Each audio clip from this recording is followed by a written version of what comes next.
नमस्कार दोस्तों, स्वागत है आप सभी का आपके अपने YouTube चैनल पर और आप सभी को श्री राम नवमी पर्व की हार्दिक शुभकामनाएं। आज हम लोग बीपीएससी के assistant revenue and account officer post के कॉमर्स एंड अकाउंटेंसी सिलेबस को इस वीडियो में डिस्कस करने जा रहे हैं।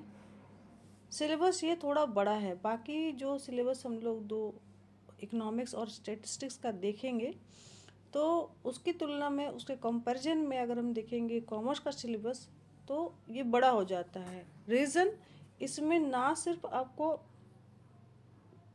कॉमर्स के कुछ टॉपिक्स पढ़ने हैं, थोड़ा सा आपको एम्फसाइज कर दिया गया अकाउंटेंसी पर। तो अकाउंटेंसी का लगभग पूरा टॉपिक डालने के बाद आप देखेंगे इसमें कि बीकॉम के मोस्ट ऑफ जो सब्जेक्ट आपने पढ़े थे, आपको सारे सब्जेक्ट यहाँ कवर करने होंगे, तो थोड़ा लेंदी हो जाता है, ठीक है।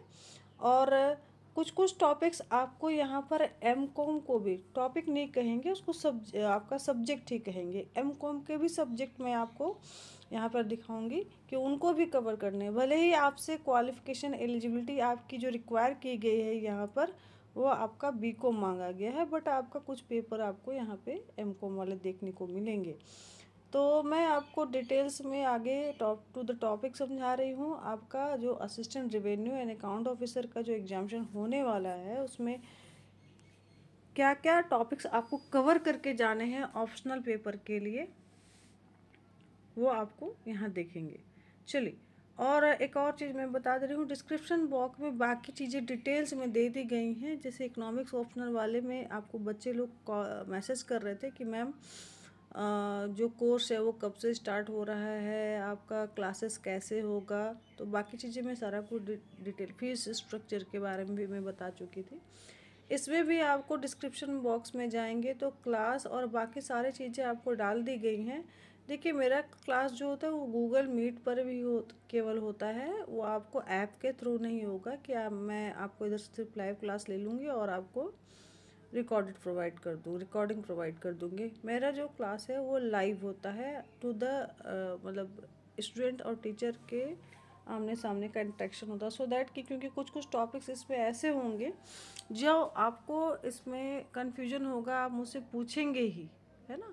और ऐप से प्रश्न पूछना मतलब कि वहाँ पे सिर्फ टाइप करना और मेरा टाइप करके रिप्लाई देना, और हो सकता है बहुत सारे बच्चों का मैं क्वेश्चन एंटरटेन नहीं कर पाऊँ। बट यहाँ पर लाइव में क्या होता है कि आप लाइव सेशन में मुझसे प्रश्न पूछ लेते हैं, मैं आपको आराम से उस बच्चे का जो क्वेरी है, जिसने प्रश्न पूछा है, उसको आराम से समाधान कर देती हूँ। आइए चलिए, यहाँ पर भी देखेंगे जैसे इकोनॉमिक्स का सिलेबस था, यहाँ पर भी आप देख रहे हैं खंड 1 है, दैट मीन्स कि आपको अगले खंड भी आपको देखने को मिलेंगे, यानी कि खंड 2, ठीक है। 2 सेक्शन में आपका जो सिलेबस है ये आपका यहाँ पे आपको देखने का मिलेगा। इकोनॉमिक्स में भी ऐसा ही था, दो आपका सेक्शन था, बट यहाँ पर बहुत ज़्यादा डिटेल्स में दिया हुआ है। पहले मैं सेक्शन 1 के भाग 1 सब सेक्शन में भी आपका सिलेबस डिवाइडेड है। क्या क्या टॉपिक है यहाँ पे, अकाउंटेंसी है, ऑडिटिंग है, टैक्सेशन है, और एक और टॉपिक यहाँ नहीं लिखा है, दैट इज़ कॉस्टिंग, है ना। आपने कॉस्ट अकाउंटेंसी पढ़ा होगा। 4 टॉपिक्स कवर करने हैं सेक्शन 1 में। चलिए एक एक करके देखते हैं। अकाउंटेंसी में क्या है, वित्तीय सूचना पद्धति, फाइनेंशियल इंफॉर्मेशन सिस्टम आपने पढ़ा था, ठीक है। उसका जो बिहेवियरल साइंस है उस पर क्या इम्पैक्ट पड़ता है, जो आपका परचेज पावर पैरिटी, ये सब आपने पढ़ के रखा ही है, ठीक है। इसके अलावा अकाउंटिंग सिस्टम, ठीक है, कंपनीज अकाउंटिंग, ठीक। इसके बाद जो आपका मर्जर होता है, कंपनी अकाउंटिंग में आपने काफ़ी डिटेल में पढ़ा था, जिसमें कि परचेजिंग होगा, आपका मर्जर होगा, एक्विजिशन होगा, है ना। ये सारे चीज़ें टॉपिक्स आपको कवर करने हैं, ठीक है। इसके अलावा जो पुनर्गठन नियंत्रक होते हैं उनका कंपनियों का जो लेखा पद्धति होता है ना, उस पर भी आपको सारे टॉपिक्स कवर करने हैं। डिटेल्स में आप देखिएगा, आपको शेयर एंड गुडविल का अकाउंटिंग कैसे होता है वो सारा आपको यहाँ कवर करके जाना है। फिर आप देखिएगा नियंत्रकों का कार्य, संपत्ति नियंत्रक, सार्वधिक तथा प्रबंध, मैनेजमेंट थोड़ा सा है, कंट्रोलिंग है ना, बजटरी सिस्टम है, बहुत सारी चीज़ें हैं यहाँ पे आपको पढ़ के जानी है। ये पूरा कौन सा पोर्शन हो गया? अकाउंटिंग। चलिए सेकेंड टॉपिक्स कवर करते हैं। सेकेंड टॉपिक नहीं बोलेंगे, उसको सब्जेक्टिव बोल देंगे। क्या है? इनकम टैक्स एक्ट 1961 आपने पूरा पढ़ा है बीकॉम में, ठीक है। इकोनॉमिक्स में भी थोड़ा और स्टैटिस्टिक्स में भी थोड़ा सा पढ़ते ही हैं इसको। चलिए क्या क्या है, डेफिनेशन पढ़ेंगे, इनकम टैक्स कैसे लगेगा, उस पर कौन कौन से डिडक्शन है, ठीक है, डेप्रिसिएशन कौन कौन सा मूल्यह्रास पद्धति है, फिर इसके बाद इन्वेस्टमेंट में क्या क्या छूट मिलता है आपको, है ना, कौन कौन से डिडक्शन वगैरह है, वो सारी चीज़ें आपको पढ़ना है, ठीक है। और आयकर का जो कैलकुलेशन होता है ना, उसके कौन कौन से मेथड है ना, क्या क्या इश्यूज जनरेट होते हैं, तो ये सारी चीज़ें पढ़ना। और जो आपका निर्धारण योग्य आय, मतलब कि आपका जो टैक्सेबल इनकम है उसका कैसे कैलकुलेशन करना होता है वो पढ़ लेना। और साथ ही साथ जो अथॉरिटीज़ होते हैं, इनकम टैक्स अथॉरिटीज़, उसको भी पढ़ लेना है। ये हो गया टैक्सेशन सेक्शन 1 का सब सेक्शन 2। थर्ड में आ रहा है कॉस्ट अकाउंटिंग। कॉस्ट अकाउंटिंग में जो आपका कॉस्ट कैलकुलेशन होता है, कॉस्ट क्लासिफिकेशन होता है, कितने टाइप के कॉस्टिंग मेथड्स होते हैं, सारी चीज़ें आपको पढ़ के जाना है। सिलेबस में थोड़ा इधर उधर लिख दिया है, बट आप बीकॉम का सिलेबस आप उठाइएगा तो आपको सारे वहाँ सिलसिलेवार टॉपिक्स आपको नज़र आएंगे। बट चलिए आप बेसिक मैं सजेस्ट करूँगी कि आपको यहीं पे देख लेना है बहुत अच्छा से, है ना। यहाँ पे लिमिटेड वे में इन्होंने थोड़ा सा लिख दिया है, बट कभी कभी है ना हम लोग को लिखा कम है, समझना ज़्यादा है ना, और ज़्यादा चीज़ों को कवर करके जाना है। क्योंकि जो प्रीवियस के मैं क्लासेस ली हूँ कॉमर्स का, और उनका जो एग्जामिनेशन हुआ है, तो मैं वहाँ देख भी पा रही हूँ कि प्रश्न जो है वो ऐसा टॉपिक जो है लिखा है वहाँ पे क्लियर नहीं किया, बट क्वेश्चन आपके वहाँ से आ रहे हैं, है ना। तो चलिए, और ऐसे ही आपको इकोनॉमिक्स में भी देखने को मिलेगा, है ना, टॉपिक को बस टच कर दिया है और प्रश्न पूछ दिए हैं एकदम अंदर अंदर। तो चलिए सब टॉपिक्स को भी कवर कर लेने हैं। क्या है देखते हैं, है ना। कॉस्ट क्लासिफिकेशन हो गया, और उसमें जो जो आपका जो कॉस्टिंग है ना, फिक्स्ड एंड वेरिएबल कॉस्ट होते हैं, उसको कैसे बांटते हैं, ये आपने बीकॉम में बहुत बढ़िया से पढ़ के रखा था। फिर उसके बाद क्या होता है, जांच लागत का निर्धारण, है ना। उसके अलावा उत्पादन का समकक्ष इकाइयों के परिकलन, ये आपने बीकॉम में पढ़ के रखा है ना। जो कॉस्ट का यूनिट है ना, कॉस्ट यूनिट का जो कैलकुलेशन है, ठीक है, ये सारा कुछ आपको पढ़ना है। भारत औसत विधि, ठीक है, वित्तीय लेखांकन का साधारण सीमांत लागत निर्धारण, लागत परिणाम लाभ संबंध, बीज गणितीय सूत्र, ये सारे चीज़ें हैं। थोड़ा डिटेल्स में आपको यहाँ पे मैथमेटिक्स वाले जो कोस्ट में जो आपको मैथमेटिक्स के प्रश्न मिलते थे, वो आपको कुछ कुछ यहाँ पे मिलेंगे, ठीक है। मतलब कि पूरा कोस्ट, जो कोस्ट निकालने का जो मेथड्स होता है, वो सारा का सारा आपको यहाँ पे कवर कर जाना है, ठीक है। साथ साथ वित्तीय लेखाओं का समाधान, सीमांत लागत निर्धारण, लागत परिणाम लाभ संबंधी बीज गणितीय सूत्र, जो मैं अभी जस्ट आपको बता चुकी हूँ। तो इसके जो फॉर्मूलाज हैं, उसके आधार पे कॉस्ट कैलकुलेशन कैसे होता है, वो आपको जो सॉल्यूशन है, फॉर्मूला है, सारा कुछ आपको बढ़िया से कुछ क्वेश्चन का प्रैक्टिस करके जाना ही पड़ेगा, है ना। क्योंकि अभी देखिए डिस्क्रिप्टिव एग्जामिनेशन होता है तो बहुत अच्छी बात है, लेकिन अगर ऑब्जेक्टिव होता है तो उसमें आपके पास बहुत ज़्यादा स्कोप नहीं बचेगा ना, क्वेश्चन छूट जाएंगे आपसे। अगर आपको कैलकुलेशन करने नहीं आ रहा है, दैट मीन्स कि आपसे क्वेश्चन छूटेगा। और जान रहे हैं मात्र 200 नंबर पर ही फ़िलहाल मेरिट बनने की संभावना। और मेरी अभी जैसा मैं और लास्ट के एग्जामिनेशन में देख रही हूँ, कुछ वनडे एग्जामिनेशन जो भी हुए बीपीएससी में, जैसे sanitary and waste manager officer का एग्जामिनेशन हुआ था, तो उसमें क्या हुआ था कि एक पेपर पे उन्होंने मोस्ट प्रोबेबली वो मेरिट काउंट कर दिया। चलिए आगे बढ़ते हैं हम लोग। इसके बाद हम लोग देखेंगे एक और टॉपिक है आलेख्य चित्रण मूल बिंदु, है ना। इसमें आप देखेंगे कॉस्ट कंट्रोलिंग, है ना, और उसके अलावा लागत घटाव की प्रविधि, बजटरी कंट्रोलिंग, ठीक है। उसके बाद स्टैंडर्ड बजट, स्टैंडर्ड बजट के थ्रू कॉस्ट का कैसे निर्धारण होता है, साथ ही साथ प्रसारण विश्लेषण दायित्व लेखा विधि, है ना, लायबिलिटी अकाउंटिंग हो गया, है ना, ओवरहेड्स हो गए, ये सारे टॉपिक कवर करने हैं। लास्टली देखिएगा यहाँ पे जो आपका ओवरहेड कैलकुलेशन में क्या क्या आपको प्रॉब्लम्स आते हैं, दोष हैं, अंतर्निहित दोष है, उनको पढ़ के जाना है। लास्टली है जो आपको जो प्राइसिंग पॉलिसी है ना, कॉस्ट अकाउंटिंग के थ्रू जो प्राइसिंग पॉलिसी है और उनका प्राइसिंग डिसीजन जो होता है वो कैसे होता है, उसको भी पढ़ना है। ये आपका चौथा टॉपिक था, ठीक है, सॉरी तीसरा टॉपिक था ना, तीसरा सब्जेक्ट हम लोग क्या क्या देखे, अकाउंटेंसी देख लिया, इनकम टैक्स देख लिया, उसके बाद आपका कॉस्टिंग देख लिया। चौथा हम लोग सब्जेक्ट है ऑडिटिंग। यहाँ पे साक्षांकन लिखा है, बस मैं आपको अंकेशन शब्द का आप यहाँ पे इस्तेमाल कर सकते हैं, ये दैट इज़ ऑडिटिंग, है ना। इसमें क्या है कि लेखा परीक्षण का कैसे प्रोग्राम बनता है, इसके बाद एसेट का एवेल्युएशन कैसे होता है, उसका वेरिफिकेशन कैसे होता है, जो आपका करेंट लायबिलिटी एसेट है, लायबिलिटीज़ है, देनदारियां हैं जो, उनका सत्यापन कैसे करेंगे, कंपनियों का अकाउंटिंग कैसे होता है, ठीक है।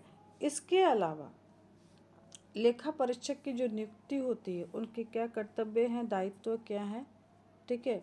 उसके अलावा शेयर पूंजी का लेखा परीक्षा, मतलब कंपनियों का जो एक जो लेखा परीक्षा होता है वो कैसे होगा, उसमें जो शेयर्स होते हैं उसका कैसे लेखा परीक्षा होगा, उनका जो ट्रांसफ़र होगा ये भी है, उसका भी लेखा परीक्षा, और साथ साथ बैंकिंग और बीमा कंपनियों का लेखा परीक्षा मीन्स ऑडिटिंग कैसे होती है, और उसके बारे में आपसे प्रश्न आएगा।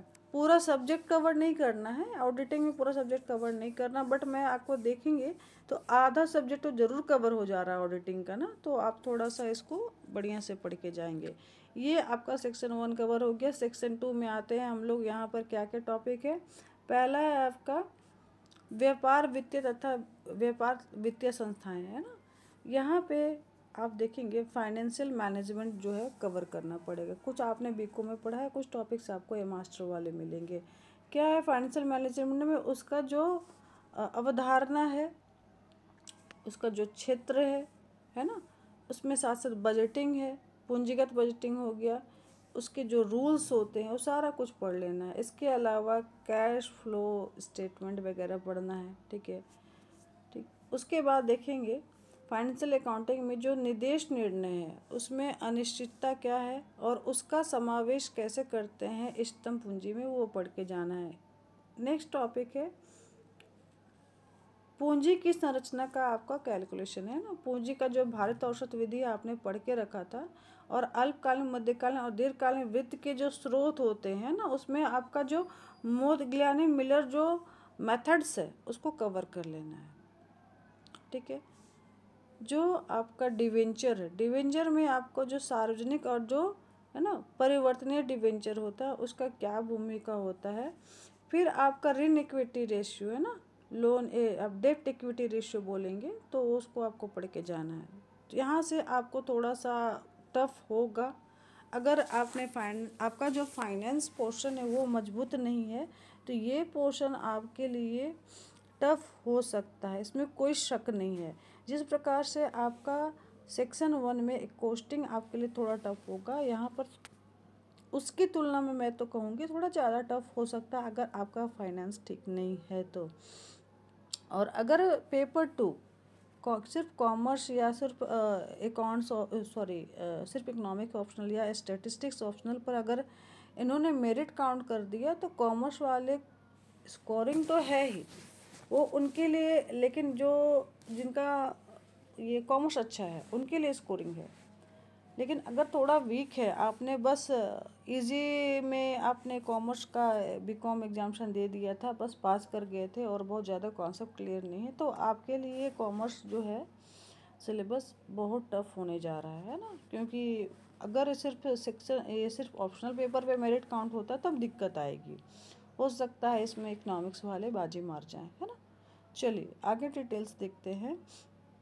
मैं यहाँ पर आपको समझा रहे थे डेब्ट इक्विटी रेशियो था, है ना, और उसके जो भी मॉडल्स थे, है ना, यानी कि फाइनेंशियल जो मॉडल्स हैं ना, जो रूल्स हैं, खासकर अगर हम बात करेंगे तो यहाँ पे शेयर डिवेंचर, है ना, इन सब से जुड़े हुए जो आपको लाभ हैं और उनके लाभांश नीति हैं, है ना, उसके क्या क्या नियामक तत्व हैं, जैसे आपका जेम्स इबेटर का और जॉन लिटनर का जो मॉडल्स था वो आपको पढ़ के जाना है। लाभांश भुगतान के जो कार्यशील पूंजी ढांचा है वो भी पढ़ना है। लाभांश भुगतान के जो घटक है उसको प्रभावित करने वाले जो 4 कार्यशील पूंजी के पूर्वानुमान का नकदी प्रवाह दृष्टिकोण, मतलब आपको कार्यशील वर्किंग जो कैपिटल होते हैं उसका कैसे हम लोग एवेल्युएशन करते हैं, उसका कैसे कैश फ्लो होता है ना। और अगर हम इंडियन इंडस्ट्री के बारे में बात करेंगे तो जो वर्किंग कैपिटल है उसका स्ट्रक्चर पढ़ना है, ठीक है। इसके अलावा उसका जो मैनेजमेंट है, उधार प्रबंध और उधार नीति है ना, डेप्ट पॉलिसी और डेप्ट मैनेजमेंट जो है वो भी आपको पढ़ना है। साथ ही साथ आपको फाइनेंशियल जो प्लानिंग है और उसमें कैश है ना, उसको के बारे में आपको डिटेल्स में पढ़ना, उसका क्या रोल हो जाएगा। और आपको पता है फाइनेंस में कैश का एक इम्पोर्टेंस रोल होता ही है। बाकी जो है जो लोन है ना, कैश और मतलब एक तरह से समझ लिए आप फाइनेंस में एक पूरा कैपिटल स्ट्रक्चर बहुत अच्छे तरीके से पढ़ के चले जाना है। उसी का पोर्शन हो जाता है आपको वित्तीय संस्था। लेकिन आप सभी जान रहे हैं आपने फाइनेंस अलग से पढ़ा था और बैंकिंग सिस्टम अलग से पढ़ा था। तो चलिए एक और चीज़ यहाँ पे अलग से लिख दिया है कि प्रवाह वितरण के संबंध में कर का निर्धारण, मतलब फाइनेंस में आपको टैक्स जो एवेल्युएशन होता है, टैक्स कैलकुलेशन होता है, वो कैसे होता है, वो सब चीज़ें पढ़नी है, ठीक है। अभी हम लोग यहाँ देखेंगे सेक्शन 1 का ही लंबा जो पूरा एक लंबा सा सिलेबस इन्होंने दे के रखा है, उसको हम लोग कवर कर रहे हैं धीरे धीरे करके। यहाँ पूरा बैंकिंग सिस्टम आ जाएगा जिसको आप लोग मनी एंड बैंकिंग में आपने पढ़ के रखा था। तो जो कैश का जो लोड होता है, भारतीय द्रव्य का भार संगठन तथा कमियाँ, ये बहुत ज़्यादा शुद्ध हिंदी में लिखा है। आपने फाइनेंस में हो सकता है कि फाइनेंस एंड बैंकिंग में आपने इतना ज़्यादा शुद्ध हिंदी नहीं पढ़ा होगा, अगर पढ़े भी होंगे तो बहुत सारी चीज़ें ना अकाउंट्स और कॉमर्स में आपको इंग्लिश टर्म में ज़्यादा सूटेबल होती है, इसलिए मैं आपको इंग्लिश टर्म में बोलने की कोशिश कर रही हूँ। बट कुछ चीज़ें हिंदी हैं तो आपको लगता है कि दिक्कत आएगी तो मुझसे आपको बाद में कमेंट में भी करके पूछ लेंगे। बाकी क्लासेस में मैं आपको क्लियर कर दूँगी, ठीक है। सिलेबस देखिए बड़ा है, टाइम लगेगा, बट मेरा जो क्लास होगा 2.5 महीने में मैं कोशिश करके आपका कॉमर्स जो है क्लियर कर दूँ, क्योंकि लास्ट के जो मैं क्लासेस ली हूँ कॉमर्स और इकोनॉमिक्स ऑप्शनल वालों का, उनका भी 2.5 महीने में मोटा मोटी क्लियर हो गया था। चलिए, तो भारत में जो आपका मॉनेटरी सिस्टम है, बैंकिंग सिस्टम है, उसमें क्या होता है कि जो एसेट एंड लायबिलिटीज़ होते हैं उसका स्ट्रक्चर क्या होता है वो पढ़ लेना है, ठीक है। नेशनलाइजेशन का क्या बेनिफिट हुआ था, क्या लूप होल्स निकले थे, वो सारा कुछ पढ़ना है। बैंकिंग सिस्टम खासकर रीजनल जो ग्रामीण बैंक होते हैं रीजनल लेवल पे, तो उनका जो किस प्रकार का स्ट्रक्चर होता है वो डिटेल्स में पढ़ना है। उन्होंने टच करके दिया है, इसका मतलब कि आपको डिटेल्स में चले जाना है। इसके बाद आप देखिएगा जो टंडन पीएल जो आपका स्टडी केस था है ना, उनकी जो सिफारिश थी है ना, और साथ साथ पीरे केवी समिति है उनका संशोधन है, ठीक है। रिजर्व बैंक का जो मॉनेटरी सिस्टम है उनका जो पॉलिसीज़ है ना लोन देने का, वो सारा कुछ पढ़ना है। इंडियन कैपिटल मार्केट का पूरा स्ट्रक्चर पढ़ लेना है। उसके बाद अखिल भारतीय स्तर संबंध को वित्तीय संस्थाएं, जिसमें कि आपको जो जितने भी भारत में औद्योगिक वित्तीय संस्थाएं होते हैं उनके बारे में पढ़ना है, ठीक है। डिटेल्स में सारा कुछ अच्छा से अलग अलग दे दिया है। दैट मीन्स कि आपका इनका कंट्रीब्यूशन पढ़ना है, इनका स्ट्रक्चर पढ़ लेना है, ठीक है। ये कैसे फंक्शन कर, लाइक आईडीबीआई हो गया, आईएफसीआई हो गया, आईसीआईसीआई हो गया, है ना, ये सारे जो ये इंडस्ट्रियल बैंक्स होते हैं, ये सारे के इनके जो खुद का जो संगठन होता है और इनके कैसे वर्क कर रहे हैं, कंट्रीब्यूट कैसे कर रहे हैं इंडियन इकोनॉमी को, इंडियन इंडस्ट्रीज़ को, वो सारा डिटेल्स में पढ़ना है। एक और देखेंगे एलआईसी, यूटीआई, है ना, इनका जो रोल है, साथ ही साथ जो स्टॉक एक्सचेंज का जो करंट पोजीशन है और उनका जो विनियमन है आपको पढ़ के जाना है। यहाँ पर आप देखेंगे लास्टली एक टॉपिक है चेक के बारे में, जिसमें आपका एक रूल आता है पराक्रम में लिखित अधिनियम 1961। तो इसमें आपको चेक के बारे में बढ़िया से पढ़ के जाना है। इससे ऑब्जेक्टिव क्वेश्चन बहुत आता था, मैं देखी थी लास्ट के जो कुछ एग्जामिनेशन हुए हैं, तो यहाँ से ऑब्जेक्टिव क्वेश्चन आता ही आता है। तो और डिस्क्रिप्टिव भी आपको छोटे मोटे क्वेश्चन पूछे गए हैं। तो इसमें क्या है, अदाकर्ता गता वसूली बैंकर के सांविधिक संरक्षण के विशेष संदर्भ में रेखांकन और पृष्ठांकन, है ना। तो आपका चेक का जो ट्रांसफ़र होता है ना, चेक का कैसे आपको जो रेखांकन करने का सिस्टम होता है, ठीक है, वो सारी चीज़ें आपको पढ़ लेनी है। और साथ साथ जो इनका कंट्रोलिंग है उसको भी पढ़ के जाना है ना। तो बैंकिंग अधिनियम जो है 1949, उसके संबंधित जितने भी प्रोविजंस है आपको कवर करके जाना। ये पूरा सेक्शन 1 हो गया। सेक्शन 1 का आपका सब सेक्शन 1 और सब सेक्शन 2 हम लोगों ने देख लिया। सिलेबस देखिए बड़ा है, नो डाउट, है ना, और कवर भी करना है आपको। आपका कॉमर्स अच्छा है तो आपके लिए समझ लीजिए खुद से भी पढ़ने में कोई दिक्कत नहीं है। अगर बहुत ज़्यादा अच्छा नहीं है तो मैं आपको सही बता दे रही हूँ। कुछ लोग बच्चे मैसेज करते हैं मैम नोट्स चाहिए। मैं रियली बता रही हूँ कि नोट्स सिर्फ नोट्स से आपका नहीं होगा। 2.5 महीने में आपको एक अच्छी खासी जम करके तैयारी मेरे द्वारा करवाई जाएगी। नहीं तो आप कम से कम अगले 2.5-3 महीने में खुद से टू द टॉपिक, है ना, बीकॉम का जो बुक होता है ना, उससे एकदम बढ़िया से पढ़िए। जो क्वेश्चंस दिए स्टैंडर्ड क्वेश्चन है जो बुक में है उसको बनाइए, है ना। इधर उधर कंटेंट पे मत जाइए। मेरे नोट्स भी आपको वही होंगे जो आपके सिलेबस में है, ठीक है। मेरे नोट्स कुछ अलग नहीं होंगे। मेरा सिर्फ नोट लेके आप पढ़ लेंगे तो बहुत ज़्यादा ये नहीं हो रहा। आप आराम से पढ़ो, है ना, बुक से पढ़ो, कोई दिक्कत नहीं है। बट यहाँ तैयारी जो होगी वो सिर्फ पढ़ने की नहीं करनी है आपको कि सिर्फ पढ़ लेना, पढ़ के चले जाना। आपको टू द टॉपिक क्वेश्चंस कौन से फ्रेम हो रहे हैं उनकी प्रैक्टिस करके जाएंगे, सो दैट कि आपका एग्जामिनेशन में आपका जो वेटेज है वो ठीक ठाक रहे, ठीक है। एटलीस्ट पेपर ऑप्शनल 2 का, है ना, ऑलरेडी ऑप्शनल आप देखिए। मैं इसलिए ऑप्शनल पे बार बार जोर दे रही हूँ। जीएस पेपर ऑलरेडी अपने आप में वास्ट होता है।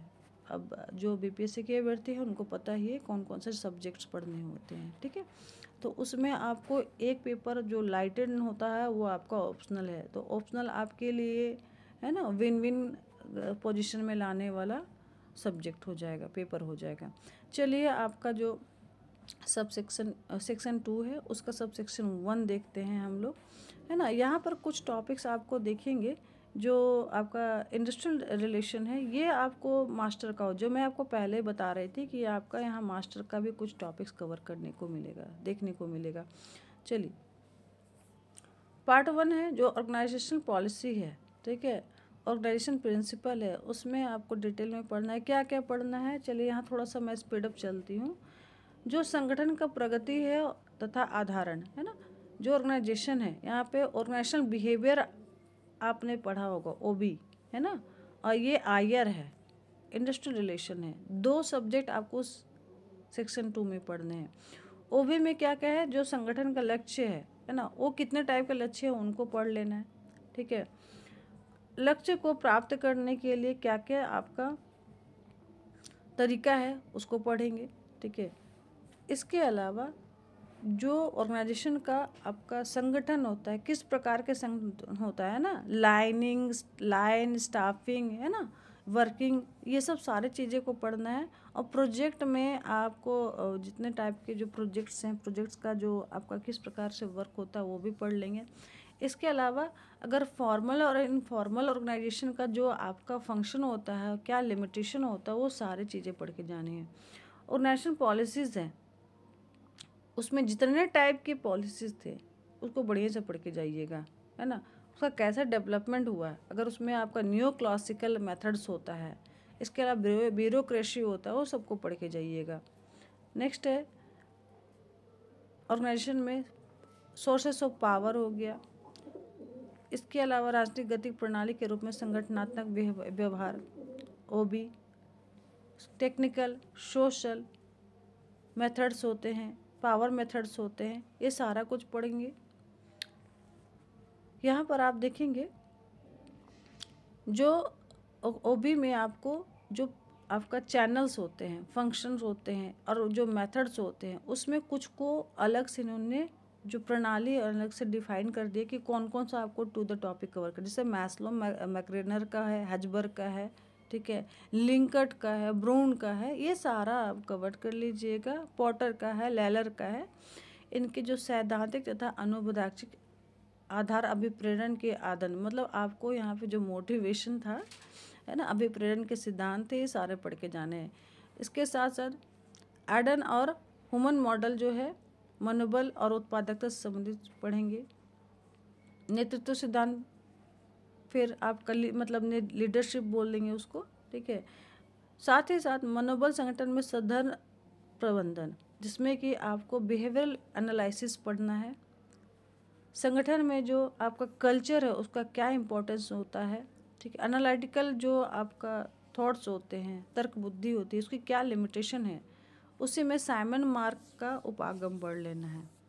फिर संगठनात्मक परिवर्तन, उसका जो अनुकूलन, वृद्धि, विकास, संगठनात्मक नियंत्रण और प्रभाविकता है, ये सारी चीज़ें आपको, ये देखिए मतलब आपको इन्होंने डैश डैश डैश डैश करके सिलेबस बना तो दिया है, लेकिन आपका जो डैश करने का मतलब हो रहा है वहाँ से एक टॉपिक अलग हो जा रहा है ना, टॉपिक अलग हो जा रहा है, या फिर टॉपिक का सब टॉपिक आपने इन्होंने बढ़िया से लिख दिया है। तो ये बहुत अच्छी बात है सिलेबस में कि टॉपिक उन्होंने बता दिया है। अब आप पर डिपेंड करता है कि आप उस चीज़ को कितना समझ रहे हो। मैं भी इस वीडियो में जितना कोशिश कर रही हूँ, क्योंकि वीडियो ऑलरेडी लंबा हो रहा है। आप इसकी तुलना में देख रहे थे कि इकोनॉमिक्स का बहुत छोटा सा वीडियो बना था, इकोनॉमिक्स ऑप्शनल का, और वो उसमें 15 टॉपिक थे, लेकिन मैं उसमें भी आपको हिंट कर दी थी कि टॉपिक उन्होंने छू दिया, दैट मीन्स कि आपको अंदर घुस करके सारे टॉपिक्स के जितने सब टॉपिक्स हैं खुद से कवर करने हैं, अंडरस्टूड होगा। यहाँ पर इन्होंने ऑलरेडी टॉपिक्स बहुत सारा टच किया है, तो उनके भी सब टॉपिक्स बहुत सारे हो जाएंगे, तो आपको उसको भी डिटेल्स में पढ़ना है। आईआर में देख लेते हैं। आईआर यही आपका सेक्शन 2 का सब सेक्शन 2 है। इसमें इंडस्ट्रियल रिलेशन के जो फॉर्मेट्स होते हैं, एरियाज होते हैं, इंडिया में जो इंडस्ट्रियल लेबर है ना, उसके बारे में पढ़ना है। जितने भी आपको श्रम संघ आंदोलन हुए थे उसको पढ़ना है। एम्प्लॉयमेंट एडुकेशन जो है उनकी समस्याएं क्या हैं, सामूहिक सौदेबाजी क्या होती है, और भारत की परिस्थितियों में इसका क्या प्रभाविकता है, उसको पढ़ लेंगे। अब इसी में आईआर में का अकाउंटिंग सिस्टम क्या है, तो प्रबंध में जो श्रमिकों की भागीदारी होती है ना, जो लेबर्स पार्टिसिपेशन इन मैनेजमेंट होता है, उसका क्या वर्तमान स्थिति है, उसके क्या प्रिंसिपल्स हैं, अपकमिंग स्कोप्स क्या है, उसको पढ़ लेना है। औद्योगिक विवाद है, उसको निपटाने के क्या क्या समाधान तंत्र होते हैं, सिस्टम क्या क्या होता है, उसमें क्या क्या समस्याएं आती हैं। और अगर पब्लिक सेक्टर की बात करें तो इंडस्ट्रियल रिलेशन किस टाइप के होते हैं, भारतीय उद्योगों में जो अनुपस्थिति, श्रमिक परिवर्तन, सापेक्ष मजदूरी जो होती है, जो लेबर पेमेंट सिस्टम होता है ना, थोड़ा उसको पढ़ लेंगे। और जो मजदूरी को देने का जो विभेदक तत्व होता है, मतलब कैसे विभेद करते हैं मजदूरी में, वो आपको कुछ मेथड्स थे, है ना, आपने पढ़ा होगा कुछ मेथड्स थे, उससे मजदूरी पॉलिसी जो थी उसके बोनस का भी क्वेश्चन था, वो सब पढ़े। अब यहाँ से थोड़ा टॉपिक अलग हो जाएगा, मिक्सअप करते चले गए हैं लोग सिलेबस को, बट यहाँ से अलग होगा। इसमें क्या होता है, आपका अंतर्राष्ट्रीय श्रम संगठन पढ़ के जाना है। भारतीय संगठन में कार्मिक विभाग की क्या भूमिका है, ठीक है। एग्जीक्यूटिव डेवलपमेंट मतलब कार्यकारी विकास, कार्मिक नीतियाँ, कार्मिक लेखा परीक्षा तथा कार्मिक अनुसंधान। यहाँ से आपको बहुत सारी चीज़ें जो मैनेजमेंट से जुड़ा हुआ है उनके बारे में पढ़ना है। मतलब यहाँ पर आईआर है, तो आईआर का दोनों पोर्शन आपको बहुत डिटेल से पढ़ के जाना है। तो इस वीडियो में इतना ही। और अगर लगता है कि क्लास करना है, आपको आवश्यकता है क्लास की गाइडेंस की प्रॉपर, तो मैं आपको डिस्क्रिप्शन में सारी चीज़ें डिटेल्स में दे रही हूँ, आप देख लेंगे और कमेंट करेंगे। आपको फिर भी कुछ समझ में नहीं आ रहा है, वीडियो पसंद आ रहा है तो लाइक करेंगे, ठीक है। चैनल पर नए हैं तो चैनल ज़रूर सब्सक्राइब कर लेंगे, नोटिफिकेशन बेल भी प्रेस कर लेंगे। और इसका ग्रुप ऑलरेडी मैं बना के रखी हूँ, डिस्क्रिप्शन में आपको ग्रुप मिल जाएगा, व्हाट्सएप ग्रुप, आप वहाँ पे ऐड हो जाएंगे। मैं कॉल रिसीव नहीं कर पाती, उस कंडीशन में मुझे आप लोग व्हाट्सएप कर लीजिएगा। वीडियो देखने के लिए बहुत बहुत धन्यवाद।